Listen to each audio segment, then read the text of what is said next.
I think it's just possible that we may be live on YouTube and Facebook right now. So I want to welcome both of you to the show and to our post-show talkback. I'm Laura Flanders, and I am ever so proud and happy to be joined, well, first by Kyle Simcox, who I just have to say, you're fantastic on our program. And I want to warn you, the last person I asked in a show whether they would consider running for office was India Walton, who is now just a hair's breadth away from being the next mayor of Buffalo, New York.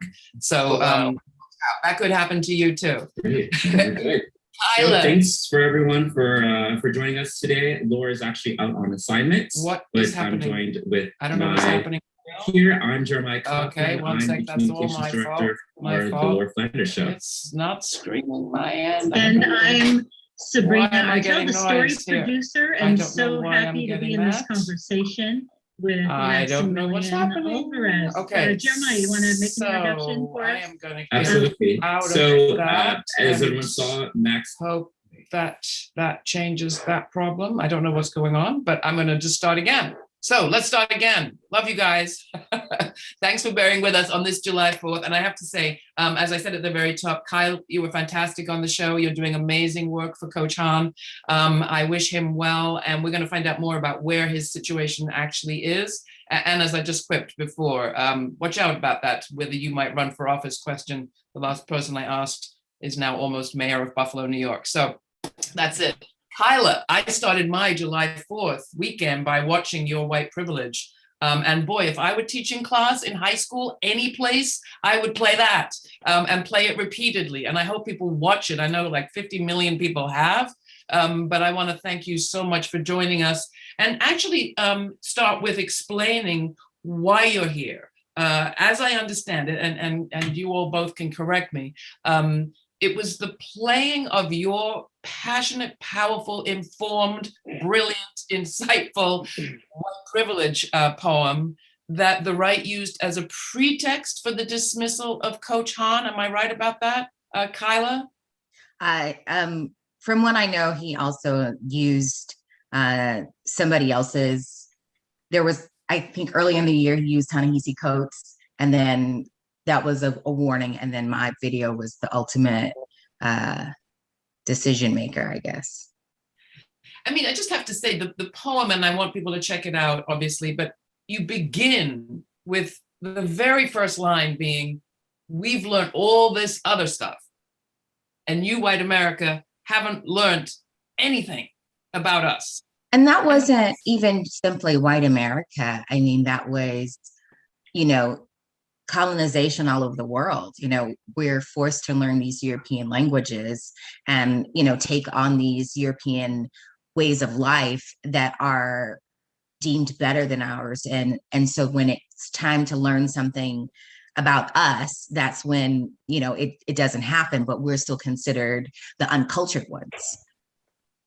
And that was such an important sort of context setting, I think. And you did the same in our extended interview, Kyle, where you talked about the context of your high school. And we actually joked about being in Sullivan County. I'm in Sullivan County, New York, where the context is down the road, not so far from here, is where the Woodstock concert happened.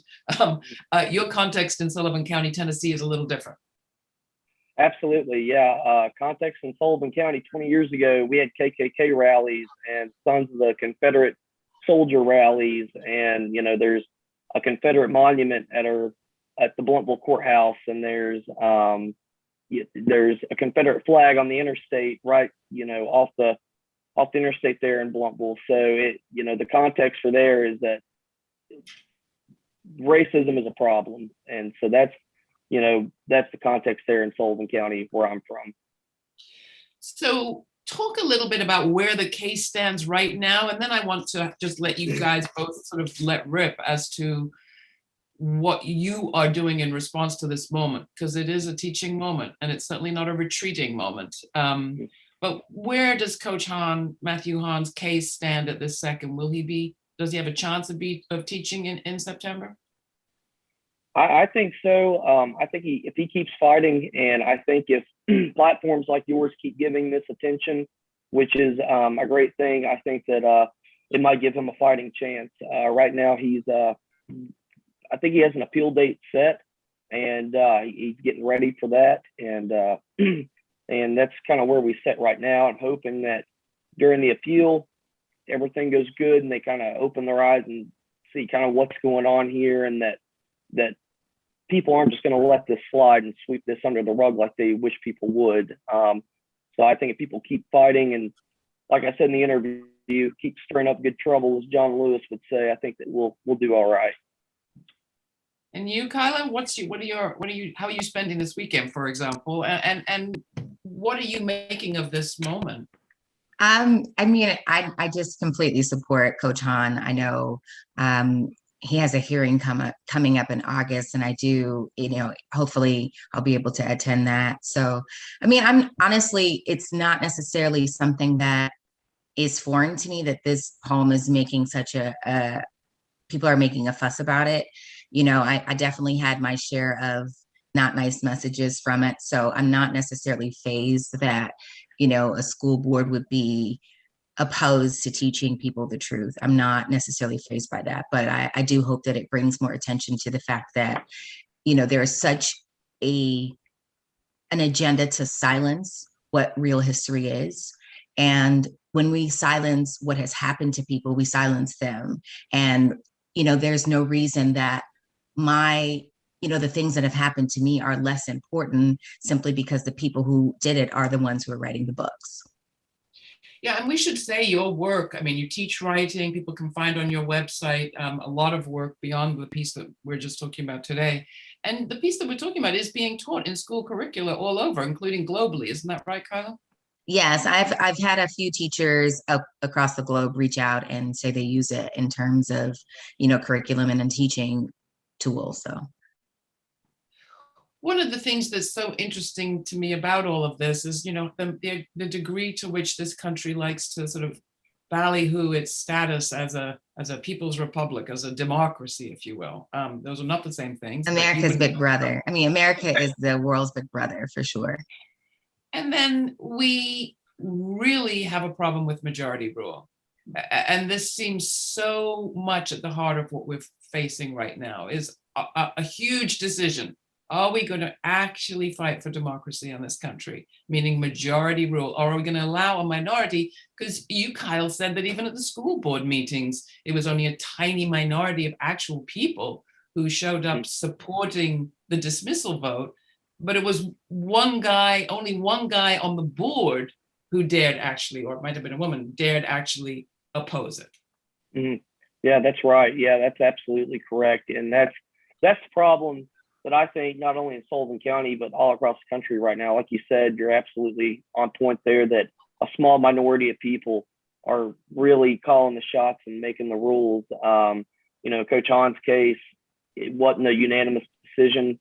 You had one person stand up and do the right thing. But, you have a bunch of, frankly, white men and women making the decision about, critical race theory, and showing a video like yours, which is so passionate and so powerful. And,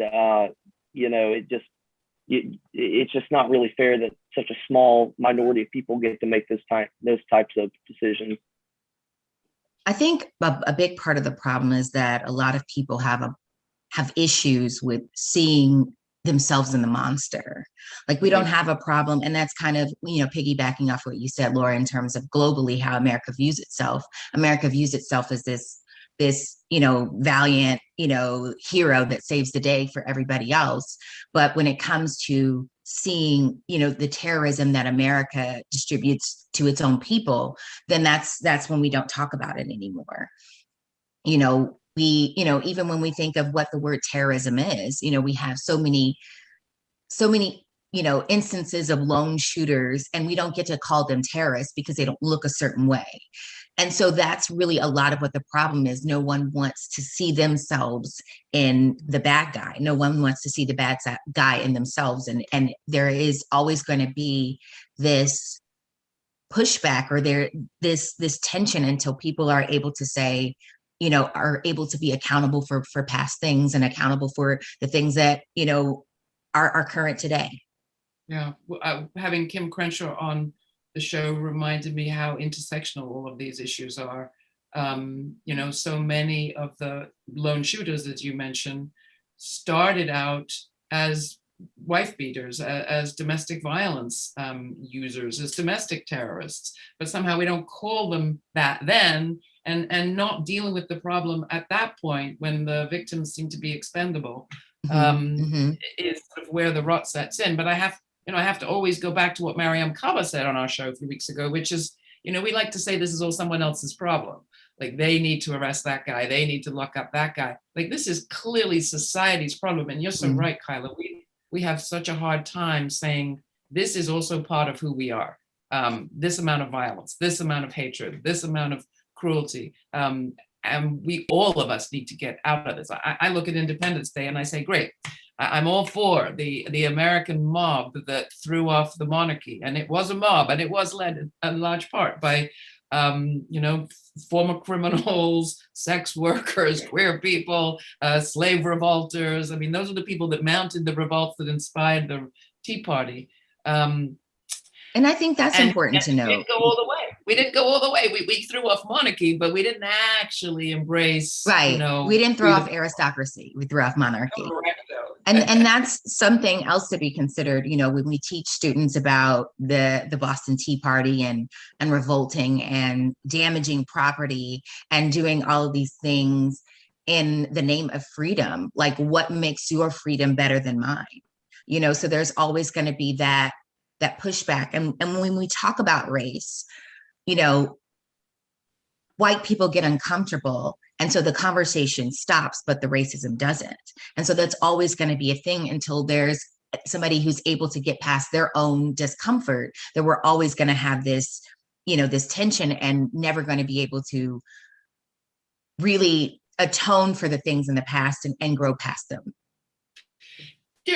Kyle, you said an interesting thing in the interview, and we're talking about discomfort here. And there's a question on the chat from our friend David Newman, who asks about what were the moments or what were the things that you took back to Coach Hahn that you were struggling with, that he helped you think through or feel through. What were some of those things you discussed with him? Yeah, contemporary issues. We talked about a whole lot of things. And sometimes, I would go back to him, and I remember one time really specifically, we were talking about, military parades and stuff, and how typically communist or military authoritarian countries, have military parades. And I just wasn't getting it. And for some reason, it came off to me as unpatriotic at the time. You don't want to have a military parade. That's unpatriotic. But he had to teach me, and he guided me, and he showed me that that's not really what America does. That's not really what we should do. That's not really a good example. And, I went back to him, and he showed me another side. Like I said, I grew up in Sullivan County, and, I grew up in the hatred. I grew up in the, in the racism, and Coach Hahn showed me the other side on a lot of things, especially whenever it came to race. There were a lot of times that,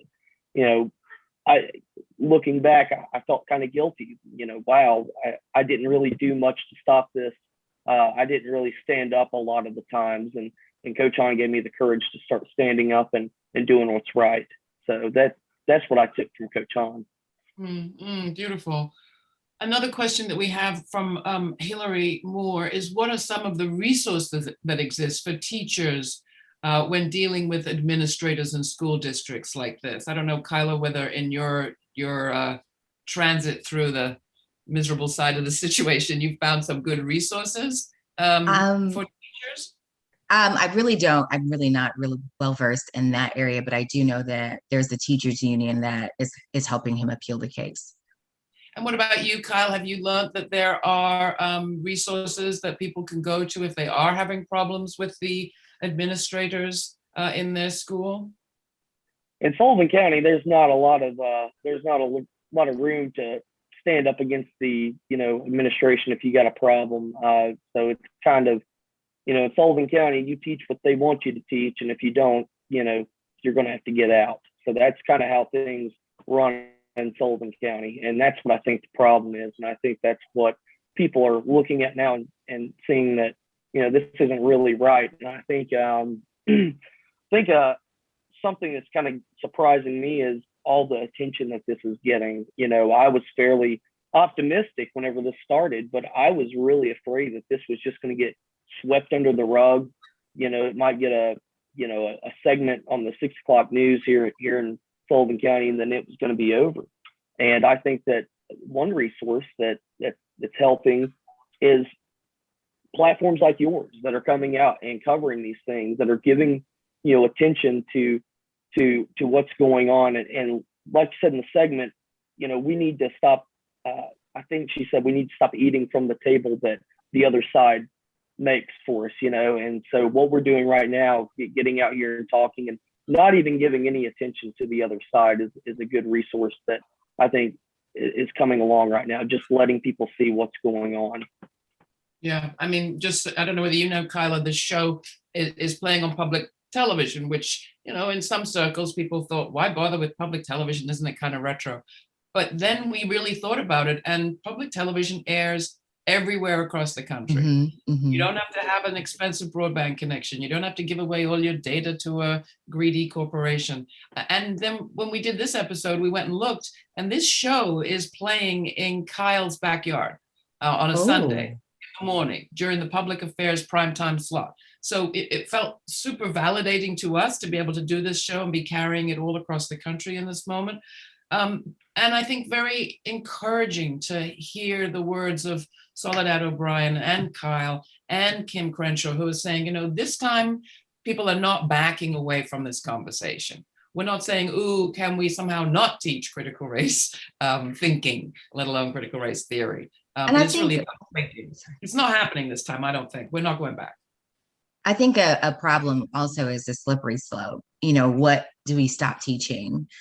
Do we stop teaching about the Holocaust? Do we stop teaching about Japanese internment? Do we stop teaching about atrocities across the world because they make people uncomfortable? And history has never been comfortable. And so, erasing and whitewashing things that are so intrinsic to even American value systems of manifest destiny. Manifest destiny is built on the concept that this is mine because I'm white, and legitimately colonization is two, white people agreeing that something belongs to one of them. This is mine now, and another white man saying, I agree with you. So we can teach children the concept of doing that, the concept of going west and achieving things, but there were people there. And so how do we explain what happened to those people? And so it's going to get to a point where, nothing is going to be real in terms of how we teach.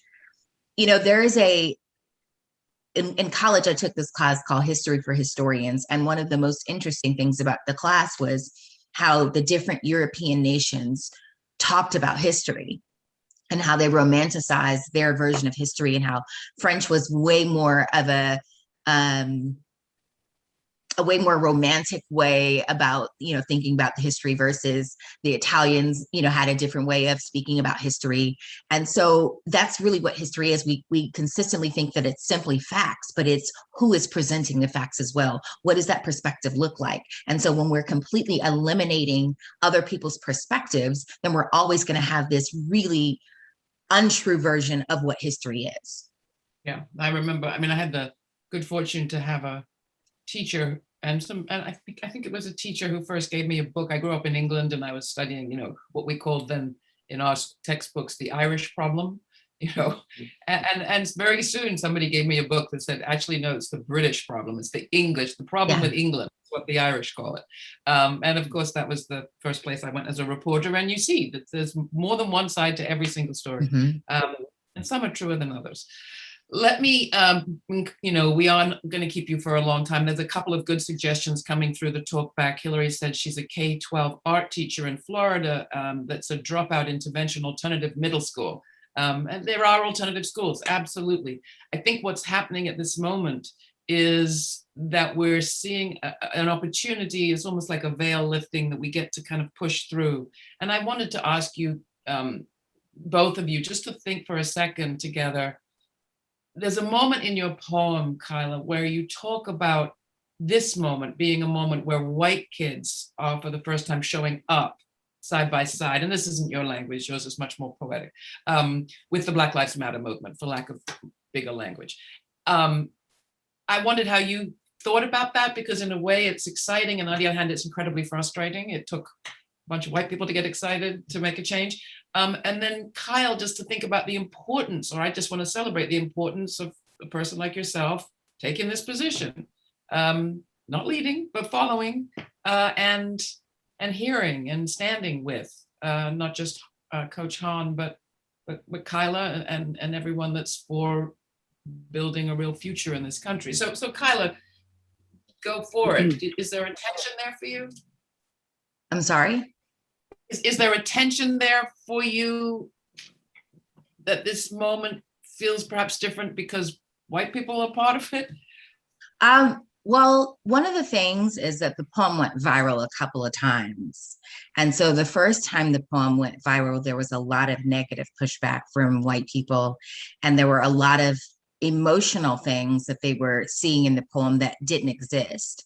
You know, like there was a woman who was like, you hate people with guns and you hate Republicans, and neither of those things are mentioned in the poem. So I know that a lot of it is people, you know, taking their cognitive dissonance, you know, having trouble. You know, a lot of it is them taking on things that I didn't even say because it disrupts the reality that they know.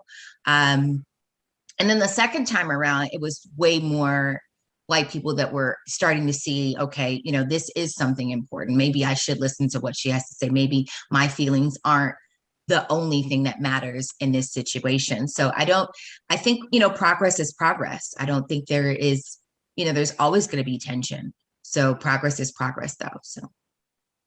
Beautiful. Kyle? One thing real quick that I just wanted to say is that, you know, in Kyla's poem, I felt uncomfortable. And I think that white people should, to a level, feel slightly uncomfortable to realize, wow, you know, we've taken their culture, you know, we've used them kind of as a cash cow almost. And whenever I realized that, there was a level of being slightly uncomfortable that I was thankful for, you know, and I think that it's important to listen. And I think that's the big thing, that we need to listen. And I think that, you know, I think it is sad that it's here we are in 2021 right now, and white people are just now getting engaged and encouraged and standing up. And I think it is sad that it's taken this long.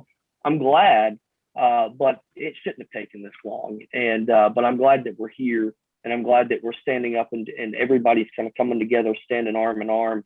And you know, I think that's the important thing. But the important part is that we don't roll over to those in authority who try to set the rules. And I think that's the big thing, that we need to keep fighting and standing arm in arm right now. Gosh, well, that sounds like, you know, Independence Day revived, right? I mean, the Declaration of Independence was the beginning of a war. You know, Absolutely. It was a commitment to be uncomfortable. So I think with that, I'm going to let you both go. Thank you so much. I really appreciate you joining us. Kyla, we've got to get you back on the show for real and get them out onto all those stations. We'd love to having you here, and we'll promote the video, of course. And of course, we stand with Han, Kyle, with you, and we will continue to follow the story. So thank you both. Really appreciate it. Thank you so much. I appreciate you. Thank you for having me. I appreciate it. Weekend. Bye.